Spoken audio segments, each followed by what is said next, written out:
Okay, imagine you're sitting somewhere and someone's giving you a speech and you're just like, okay, this is a little bit boring, but maybe if they tell a story, I'll understand what they're saying. And then they get to the story and you're like, awesome, I'm going to understand what they are meaning in their speech. And instead you end up dozing off because the story was so boring and had nothing to do with their speech.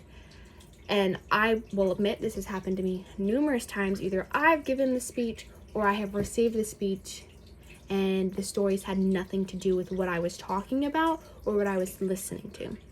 And it's extremely important that when you're giving a speech, you want to make sure that the story that you're using isn't boring and reaches your audience well.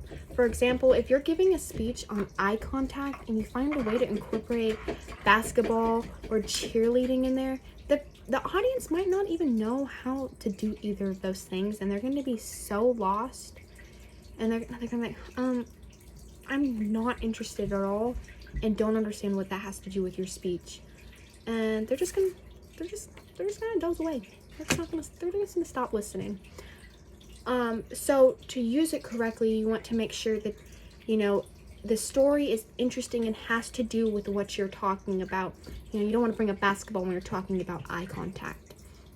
You could probably talk about, if the audience happens to be cheerleaders would probably be a better thing to talk about, but not always the best story to talk about.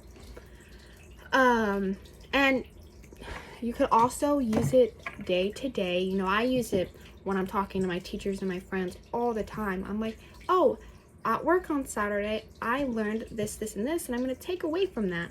And they'll be like, oh, I understand what you're saying because your story has to do with what you're talking about. You don't want to talk about something and the story not make any sense at all. You're going to confuse yourself. Your listener is going to be probably more confused than you are. So it's extremely important that when you're telling a story in a speech, we don't end up with dozers, because they're not going to retain any of that information from the story. If you're trying to get someone to vote for you and you start talking about planes, then this has happened to me. I've listened to a speech and all of a sudden they started talking about planes, and I was like, what does a plane even have to do with what we're talking about? Who knows?